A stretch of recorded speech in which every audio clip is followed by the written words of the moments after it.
The rain didn't stop for 5 days on the mining planet of Kelvarus 9. Drops fell like whispers over metal roofs, pooling in the dusty cracks between broken stones. Somewhere far beyond the mountains, sirens had gone silent. And when silence came to Kelvarus 9, it meant only one thing: death had passed through.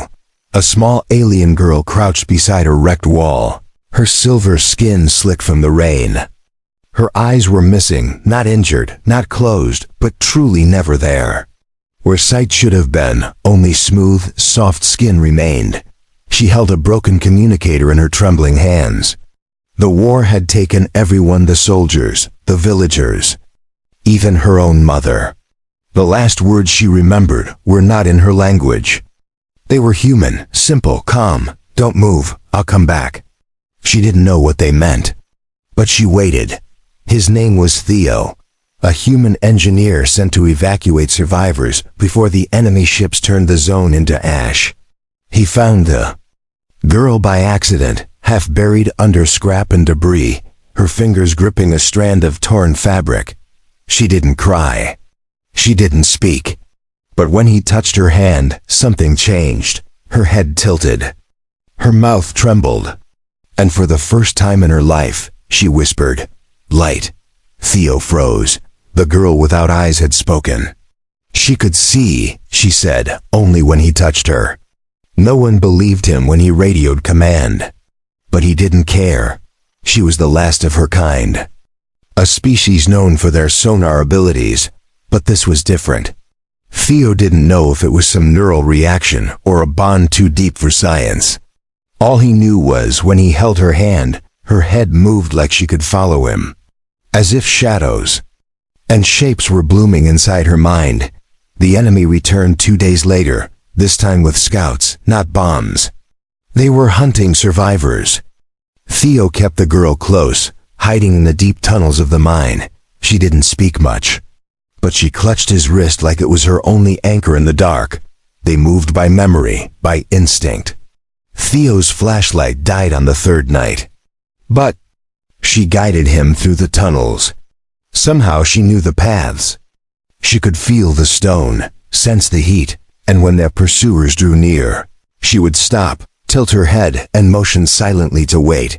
"She's blind," Theo whispered once to himself. "But she sees everything." And he began to realize maybe she didn't need human sight. Maybe her senses had been waiting all along for someone who made her world visible. And somehow his presence lit her vision like a flame in a cave. Outside the mine, skies lit up with enemy fire. Dropships descended. Theo knew it was now or never. He prepared to run. But the girl didn't move.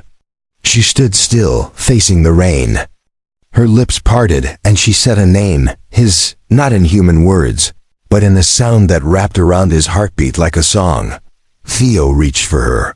Their hands met again. Her breath caught. And in that moment, she smiled. It was small, soft, and full of something ancient. Something that had never touched her kind before. Trust. They ran through fire and falling stone. Not because she could see, but because he did. And she trusted him enough to follow. What Theo didn't know was that hundreds of miles above, a satellite had picked up a signal, not from military tech, but from a heartbeat. The girl's, linked to his through touch. An energy unseen by scanners. A frequency not yet understood, and somewhere far beyond Earth, others were listening. Theo didn't sleep for more than 10 minutes at a time. The moment he closed his eyes, the sound of the last attack came back. Fire, screams, the girl's trembling voice whispering his name like it meant everything. She had no eyes, yet she saw him clearer than anyone ever had. They hid inside a collapsed fuel chamber now. The place stank of chemicals, but it was dry. Safe for the moment. Theo gave her part of his ration bar. She sniffed it, tilted her head, then smiled again. She never smiled at the food. She smiled only when her hand touched his. "What's your name?" he asked, placing her tiny fingers over his palm. She tapped once, twice, then formed the shape in the dirt with her other hand. A symbol, a spiral. Her people didn't use letters. They used vibrations and marks. Theo blinked and nodded slowly. "All right," he said. "I'll call you Spiral until I learn to speak your language." She leaned forward, touched his throat, and repeated the word spiral in a voice soft, like the wind through leaves. The next day, Theo tried to reach the evac zone. But the girl's spiral stopped him. She pointed up then down. Something was wrong. Her people used vibrations to feel sound. She was sensing something he couldn't. Theo crouched beside her and listened. The earth was humming. Moments later, a blast ripped open the ground where he would have walked. Theo ducked, pulling Spiral into his chest. His ears rang, but she was calm. She had felt it coming. Like she always did. He began to understand she wasn't just surviving, she was protecting him too. She could sense life, heat, danger, emotion. Without eyes, she felt more than he ever could. At night, Theo wrapped her in his jacket. Her small frame shivered from the cold, but she didn't cry. Instead, she held his hand and whispered words in her language. He didn't understand them, but he listened anyway. Her words made the dark feel smaller. On the fourth day, they found the remains of a crashed enemy probe. Theo pulled out a power cell and used it to charge his broken beacon. He tried sending a signal, but the system refused. Blocked, scrambled. Spiral stepped forward and touched the beacon. Her fingers moved slowly over the buttons. She couldn't see, but she could feel the energy. She hummed softly, her voice vibrating against the metal. And the signal turned green. Theo stared, speechless. She had activated it. Not by sight, but by something deeper. "Spiral," he whispered. "How did you do that?" She just smiled and touched his chest again. Then she whispered one word, "Bond." Theo didn't understand it fully, but he felt it too. A connection growing between them with every heartbeat. Theo carried her when the terrain became rough. She was light as a feather but strong. When he stumbled, she pressed her hand to the ground, then guided him with a tap on the shoulder. Right, left, stop. She became his compass, his protector, his reason to keep moving. They found an abandoned outpost on the edge of a canyon. Inside was a medical bay, half destroyed, but still running on backup power. Theo placed Spiral on the med table and began scanning for any signs of injury. Her body was thin, her heart rate slow, but she was stable. Suddenly, she reached up and touched the side of his face. Her fingers moved gently across his cheek then stopped at his eye. Her head tilted. "Bright," she said again, but soft. She couldn't see it, yet she described it perfectly. His eyes, the color, the feeling. Theo couldn't explain why, but his throat tightened. In a world filled with death and destruction, this blind alien girl had made him feel truly seen. Later that evening, Spiral sat beside the broken window. She faced the stars, her face calm. Peaceful. Theo sat beside her. "Do you miss your people?" he asked. She didn't speak. Instead, she reached for his hand and held it tightly. "I'll find a way to get us both out," he promised. "I swear it." She leaned against him and whispered something into his arm. A sound he didn't recognize, but it made his chest ache. Outside, the wind howled. Inside, a blind girl leaned against a human, seeing the world through his warmth. She didn't have eyes, but now she had something better. She had him. The outpost's old systems hissed and sparked as Theo pushed open the sealed door to the lower level. Dust rose like fog in the air. Spiral stood behind him, one hand on his belt, the other gently gliding over the walls. She didn't need light to guide her. Her feet moved as if she remembered a place she'd never been to. Theo wiped the sweat from his brow. The air was warmer here, stale, but breathable. He turned to check on her, but Spiral was already stepping toward the far corner. She knelt slowly, placed her palm on the metal floor, and whispered something in her native tongue. the wall behind. Her shifted. A quiet click echoed through the room. Theo jumped, ready to pull her back, but then the panel slid open. Inside, a dim green light flickered to life. Shelves lined with food rations, med packs, and batteries blinked back at them. Like treasure, Theo stared at her. "How did you know?" She tilted her head. Her voice came soft, warm. She had felt the change in temperature, the hum in the panel, the soft vibration of stored energy behind steel. She had opened a secret vault without sight or code.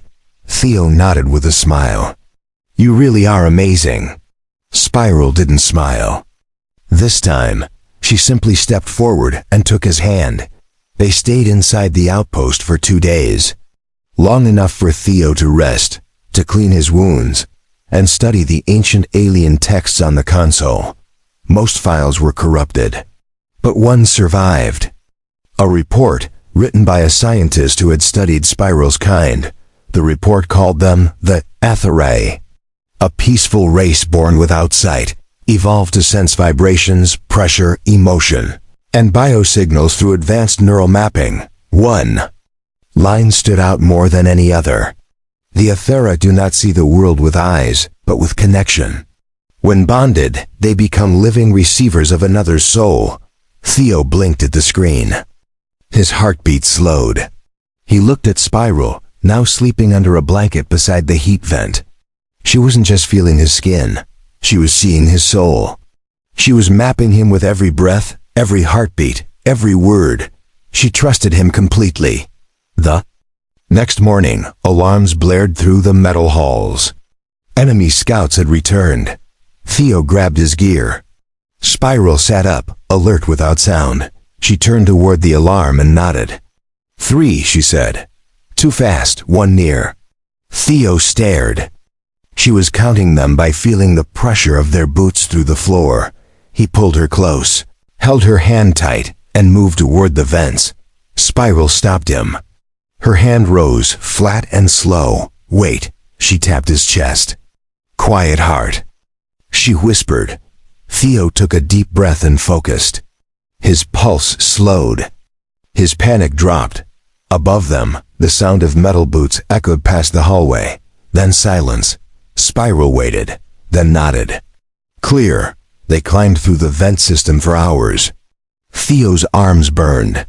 Spiral moved without fear, guiding him left, right, upward, always avoiding the danger zones. She was more than a guide now. She was survival itself. When they reached the surface, night had fallen. The moon of Kelverus 9 glowed a soft blue. Theo scanned the horizon. There, in the distance, a human rescue beacon blinked weakly. Spiral touched his shoulder, nodded once. She saw it too, not with eyes, but through him. They started walking. The terrain was rocky, harsh, filled with fallen structures and sharp glass from shattered towers. Spiral walked without injury. Every stone seemed to step aside for her. Theo stumbled often. Each time, she caught him first. Halfway to the beacon, they stopped near an ancient tree. Spiral placed her hand on its trunk. She whispered again. Theo watched as her lips moved slowly, her voice humming. "What are you doing?" he asked. She turned to him and replied, "Telling them we are alive." Theo didn't ask who them meant. He just listened. As they moved again, Theo began to feel something strange. Not danger, not fear, but presence. Like something ancient watched them from the stars. Spiral did not speak, but she held his hand tighter.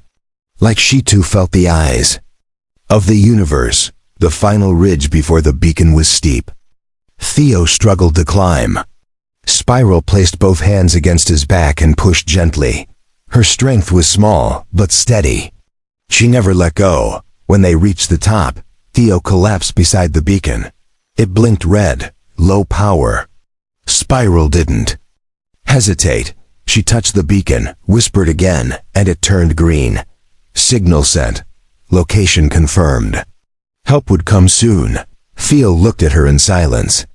She had no eyes, No weapons, no training. But she had led him across a dead world, guided him through fire and silence, and brought him home. As he watched her face glow in the soft light of the beacon, he realized something deep and final. She wasn't just surviving with him. She was choosing to live.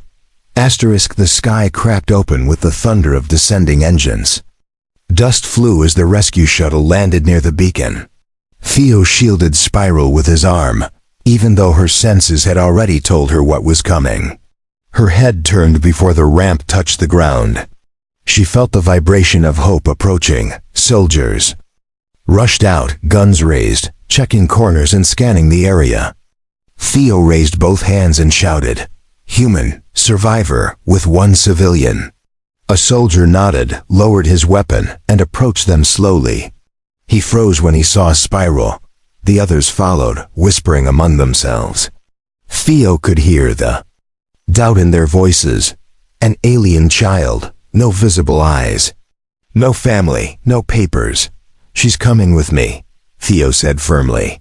"She's not a threat." Spiral held his wrist tightly, reading the tension in his body. The officer, a woman named Harker, stepped forward and scanned Spiral. "No data match," she said. "Unknown species. May not be safe." Spiral did not flinch. She simply tilted her head toward the woman, then slowly reached out and touched her knee. Harker stiffened. Her body shivered for a moment. Her eyes widened. She stared at Spiral with new wonder. "She read me," she said. "I felt her inside my chest, calm, steady." Theo nodded. "That's what she does. She sees through touch. She understands what we feel." They were both allowed on the shuttle. Theo wrapped a blanket around Spiral as they lifted into the atmosphere. The first time she felt real gravity again, she squeezed Theo's fingers and whispered one word: floating. It was the first time she had described a feeling she'd never known before. The ship docked at a medical base in orbit. Spiral was placed under observation. Theo was given rest, food, and orders not to interfere. But he stayed outside her room anyway, waiting. No one could explain how she activated systems by vibration alone, or how she tracked threats through walls. Scientists questioned her, but she only answered when Theo was in the room. When he wasn't there, she stayed quiet, still, eyes closed, even though they had never opened. One night, while the station slept, Spiral asked to walk. Theo helped her down the quiet hall. The lights flickered blue as they passed. She placed her hand against the wall, and the lights steadied. The ship itself responded to her touch. "She's not normal," a medic whispered to a commander. "She's something else, more evolved, more connected." Theo didn't care for the labels. To him, she was just Spiral. They reached a viewing deck. Spiral moved toward the glass. She touched it gently, then turned to Theo. "I see the dark," she whispered. He looked out at the stars. "That space," he said. "Cold, empty, beautiful." She leaned her forehead against the glass. "You see beauty, I feel longing." Theo sat beside her. He didn't speak. He let her feel whatever she needed to feel. Her small fingers traced the frame of the window, then moved back to his hand. "Your soul is light," she said. "Like warmth in caves." Theo blinked. Her words always hit deeper than he expected. They returned to the medbay. Spiral paused at the door. "Others are afraid," she said. Theo nodded. "They don't understand you." She held his hand tighter. "You do," Theo replied without thinking. "Always." She smiled, not because she was happy, but because she felt safe. The next morning, a high-ranking official from Earth arrived. He walked into the room with 3 guards and pointed at Spiral. "She's to be transported. We've received orders. Her biology is unique. She may be a weapon." Theo stood in front of her. "She's a child," he said. "She saved my life. She's not going anywhere." The official narrowed his eyes. You don't get to decide that. Spiral stepped forward. She gently touched the man's chest. His face went pale, then red, then wet. He was crying without knowing why. She pulled her hand away and looked at Theo. He's lost, she whispered. He misses someone. He hides it in anger. The man turned and left without a word. The guards followed. No orders. No threat, just silence. Theo turned to Spiral. You touched him. Spiral nodded. He needed it.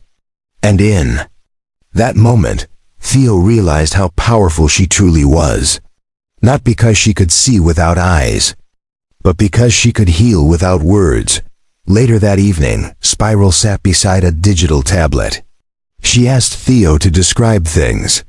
He showed her images, mountains, oceans, fire, birds. Each time she placed a finger on the screen and said how it felt to her, not what it looked like, but what it meant. Theo showed her a photo of Earth. Spiral froze.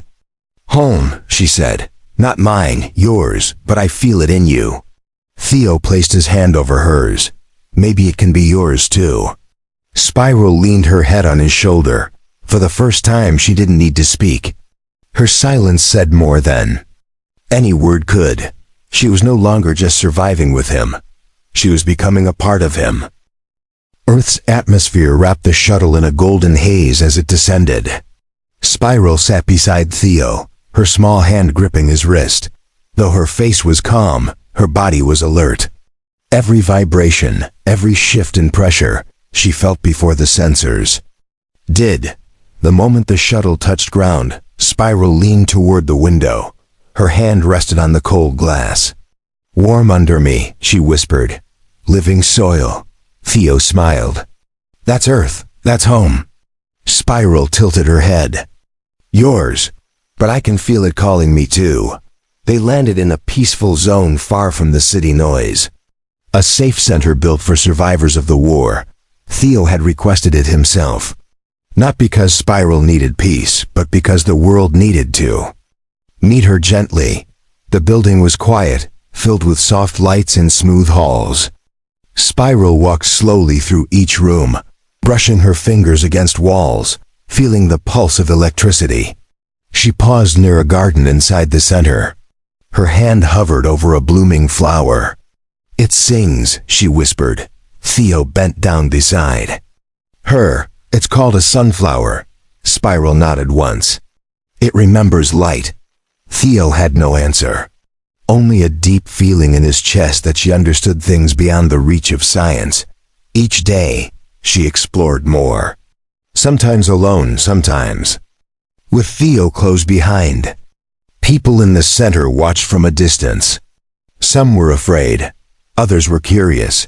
But Spiral never caused fear. She only listened. And when she touched someone's arm or shoulder, they often cried without knowing why. Theo started teaching her human language. She learned fast. Not by sound, but by how the words made him feel. Joy, she would say, when he laughed. Hurt, when his voice cracked. She could not read books, but she could read the soul of every person she met. One afternoon, a little boy ran into her. He was blind too, lost in the hallway. Spiral knelt in front of him and took his hand. The boy froze, then smiled. You feel like stars, he said. His mother burst into tears behind them. Spiral guided the boy back without a word. Theo watched. From a corner, he had never seen anything like her. She was not a guest on Earth. She was becoming part of it. Like she had always belonged here. That evening, Theo sat outside with her under the open sky. Spiral lay on her back, hand on the ground. Earth is loud, she said, but soft and deep. Theo nodded. That's how we feel about life. Too loud, but full of meaning. Spiral turned her head slightly. You miss your old home. Theo looked up. I miss what we had, before the war, before loss, but maybe this is a new beginning. Spiral touched his chest. You carry memories, but I see new light inside you. Theo placed his hand gently over hers. She didn't speak after that. She just listened. To the wind. To the earth. To him. Later that week, researchers from the United Coalition arrived. They wanted to study Spiral again.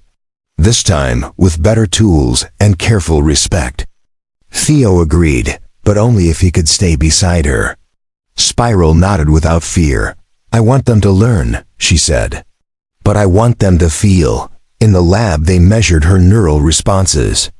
Her brain lit up not with light signals, but with emotional triggers. When Theo held her hand, her mind bloomed with activity, not vision, something deeper. The lead scientist called it empathic perception. Her connection is strongest when she touches him, the report said. It's not visual, it's emotional mapping. She experiences the world through him. Spiral confirmed it with a whisper. He is my eyes, and I am his silence. The report changed everything. Spiral was not seen as a specimen now. She was seen as a bridge. A living example of what could grow between two different kinds of beings. The government asked Theo if she was dangerous. He laughed. Only if you're afraid of being known. They asked Spiral if she wanted to stay on Earth. She turned toward Theo. Where he goes, I see. Where I stay, he breathes. It was the only answer they needed. A month passed. Spiral no longer needed help walking. She moved with confidence. She played with children. She sat with the elders. She taught people how to listen without ears and speak without sound. And every night, she stood by the same window, facing the stars. She would place one hand on the glass and whisper the same word again and again. Alive. Asterisk news of Spiral spread beyond the center. Scientists, poets, veterans, and even children spoke her name with wonder. Not because she was strange, but because she understood things no machine or mind had ever explained. She saw without seeing. She healed without touching wounds. One morning, Theo found her sitting near the outer garden, her hands deep in the soil. She wasn't planting, she was listening. The earth hums, she said when he approached. It remembers every footstep, every tear. Theo crouched beside her and asked, "What do you hear now?" Spiral smiled. "Your heart. It's louder than the sky today." Theo chuckled and looked up. The clouds were heavy. A storm would arrive soon. But inside him, warmth grew every time he looked at her. Not like a father or a friend, but like someone who had finally found their missing half in a place no one expected. The center invited visitors from across the planet to meet Spiral. They watched her place hands on glass, feel the hum of voice recorders, and describe emotions with words she had only learned weeks ago. One scientist asked, "How do you learn so fast?" Spiral replied, "Because he learns with me." Everything she felt was tied to Theo, his fears, his doubts. They flowed through her like streams into deep water. And with every connection, her awareness expanded. She began teaching others how to close their eyes and hear emotions, how to trust the invisible. Theo stood by her as she spoke to a blind veteran. The man had lost his sight in battle and hadn't smiled in years. Spiral placed his hand against her own and said softly, "Your pain is deep, but it's not your only story." The man wept without shame. For the first time, he felt understood. Later, that night, Theo asked her, "Do you ever get tired of helping everyone?" She sat beside him, legs folded, hands open. "No," she said. "Each person I touch gives me more light, more shape. I see more of the world through them." He watched her closely. "What do you see through me?" She leaned her head against his shoulder and answered, "A broken sun. Warm, cracked, but still burning." Theo didn't speak. He only nodded. It was the most honest thing anyone had ever said to him. Weeks passed. Spiral was invited to speak at a peace summit. Theo hesitated, afraid of what might happen. But she placed her hand on his face and whispered, "Let me show them what I see." The hall was filled with leaders, diplomats, and skeptics. Spiral entered without fear. She didn't wear a translator.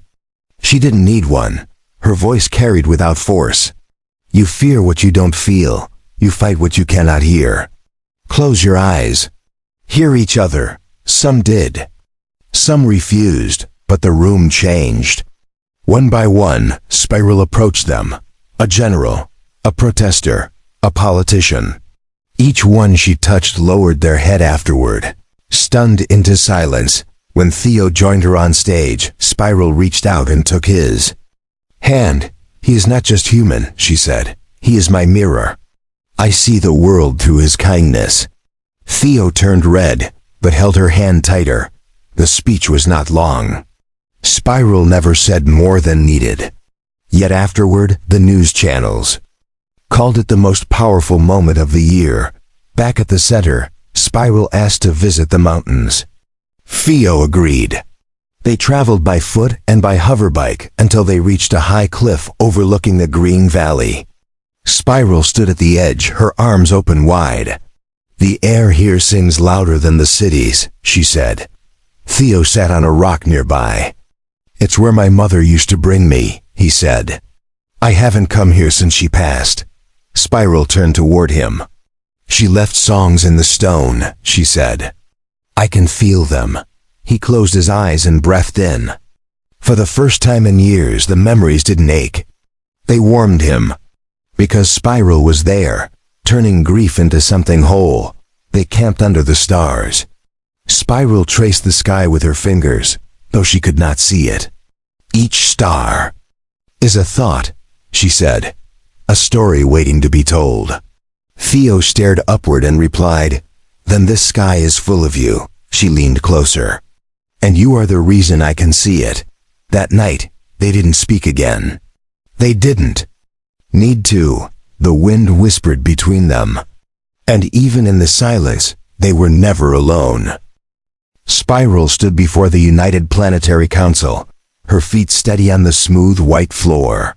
Behind her, a long curved wall of glass showed Earth spinning quietly in the dark.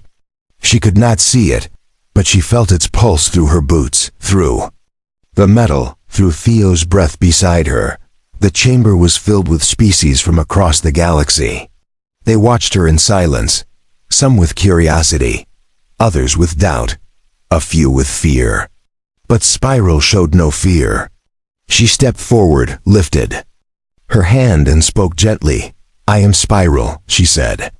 Not of Earth, not of war. I see through your silence. And your silence is loud. Some frowned. Others leaned in. She walked slowly down the center aisle. Her bare fingers brushed the smooth edges of the seats. You ask what I am, a threat, a gift, a puzzle. I am none of these. I am listening. Ambassador of Juthari Prime asked, Why do you speak for Earth? Spiral paused. Then she turned to face him. Because Earth is not just soil and sky, it is kindness. It is fear, it is hope. And I carry all of it through him. She pointed to Theo. He stood tall behind her, no medals, no uniform. Just a quiet human who once held the hand of a scared alien child in the rain. The council turned their eyes to him. But Theo stayed silent. He let Spiral speak. You wanted weapons, Spiral continued. You looked for powers in my brain. You searched for secrets in my touch. But what you never measured was the bond. The invisible line between life and life. The room stayed still. Spiral continued walking until she reached the center platform. She knelt and placed both hands on the floor. This chamber shakes, she whispered. Not from war, from waiting. You wait for someone to teach you how to see. She stood slowly. Her hands fell to her sides. I cannot see with eyes. But I have seen more in this galaxy than most of you. I saw death, and I saw mercy. I saw fear, and I saw courage. And every time I saw it through him. One elder among the council finally stood. His voice was deep and slow. And what do you ask, child? Spiral turned her face toward him.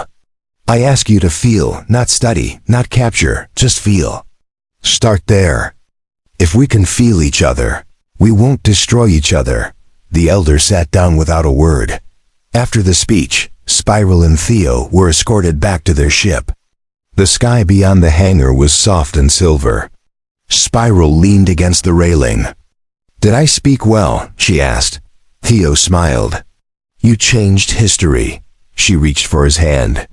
"Then we changed it together." Weeks passed. Then months. Messages arrived from different planets. Requests for her presence. Invitations for peace talks. Science guilds wanted her guidance. Children asked to hear her speak. But Spiral never left Earth again. She chose instead to build a school. Not with walls, but with gardens and sand paths. She taught by walking beside people, listening, letting them feel the world the way she did. Theo helped build the school. He planted trees, installed panels, cooked meals, and watched her speak to people who had never trusted anyone before. He never called himself her guardian, only her friend. One afternoon, as the wind passed through the leaves, Spiral sat with a group of children. One child asked, "Spiral, why don't you want to see like us?" Spiral smiled and touched the child's chest. "Because I see from here. And when I hold someone's hand, I see their whole sky." Theo stood under a tree nearby, listening. The breeze carried her voice like a warm song. He remembered the first time he found her. Cold, silent, lost, and now she was the voice of an entire world. At sunset, Spiral walked toward him and placed her palm over his heart. "You were my eyes," she said. "But now I can see without touch." Theo looked into her face. "How?" She smiled gently. "Because I've learned to see from within." "You gave me that." He said nothing. He only held her hand, and for the first time since their journey began, Spiral didn't need to feel his fingers to find her way.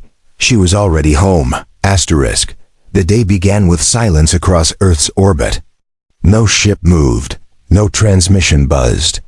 The stars watched as vessels from every known system slowly approached the blue planet. They came not with weapons, but with questions. They came not in command, but in curiosity. At the center of the Earth's peace garden, Spiral waited. She stood barefoot in the soil, surrounded by tall trees and wind chimes made by children. Her hands rested by her sides. She wore no symbols, no crest, no armor. She only waited for the galaxy to sit and listen. Theo stood a few steps behind her. He no longer needed to guide her path. Her steps were firm now. Each move deliberate. He was there only as a reminder of the beginning, of the bond that made all of this possible. Delegates arrived quietly. The skies above sparkled with vessels, but not one engine roared. Not one weapon hummed. They walked through the garden without guards, without fear. Spiral had invited them with a single message: come as you are. Come to feel. Each being, no matter how strange, took a seat in the grass. There were insectoids, water breathers, floating minds in suits, glowing orbs and translator drones. They came from rival systems, old enemies, distant stars. But they all came for one reason. They wanted to understand what Spiral truly was. She stepped forward. The grass bent beneath her feet. The wind lifted her long silver hair. Her voice rose not with force, but with clarity. "I was born without eyes," she began. "My people knew silence, knew listening. But we never knew touch like this." She turned her head slightly toward Theo. "He gave me sight, not in light. Not in shapes, but in feeling, in trust, in warmth." One of the delegates asked, "But how do we learn to feel as you do?" Spiral answered by kneeling in the soil. She pressed her palm into the earth. "Begin here, where life begins, where the heartbeat of a world waits. Don't look for answers in stars. Look for them in the hands you fear to hold." They watched as the flowers around her seemed to open wider. The chimes rang soft in the breeze. Even the censors and the diplomats' suits reported unusual calm. Brainwaves lowered. Heartbeats sensed. Something beyond explanation was happening. Spiral stood and walked toward the oldest among the delegates. An ancient being made of crystalline plates. He had not moved in a decade. But as Spiral placed her fingers upon his chest, his hands opened. For the first time in 50 years, she moved from one to the next. She did not speak often. She simply touched their arms, their shoulders, their hands. And each one, even the machines, responded in some small way. A flicker of light, a shiver, a tear. Theo watched from a bench. He said nothing. This was her moment. He had brought her to safety once, but she had brought an entire galaxy to peace. Spiral returned to the center of the garden. "I do not speak for one world," she said. "I do not stand for one people. I speak for those who feel, and those who listen. I speak for bonds." The crowd did not cheer, they did not clap. They simply stood, one by one, silent, respectful, changed. Later that evening, Theo walked with Spiral through the trees. The stars peeked through the branches above. "Did you ever imagine this?" he asked. Spiral turned her face toward him. "No, I imagined only surviving, but with you, I learned to live." They sat on the grass. The air was cool and clean. Spiral placed her hand in the soil. "The world is quiet now," she said. "Not afraid. Just breathing." Theo leaned back and looked at her. "What happens now?" Spiral tilted her head. "Now they return to their worlds. But they carry something new. Not data, not weapons, but memory. Of how it felt to be seen without eyes." He reached for her hand. She didn't take it this time. She just smiled. "I don't need to hold it anymore. I already see you." A soft breeze passed between them. Spiral stood and looked to the stars. "Let them learn to see each other now," she whispered. "The way I saw you." Theo rose beside her. For the first time, he didn't feel like a rescuer or a guardian. He felt like a student, a witness, a part of something greater. As they walked back through the garden, children followed in their steps. They did not ask questions. They only reached for Spiral's fingers and smiled when she touched them. She had no eyes. But now, through her, the galaxy finally saw.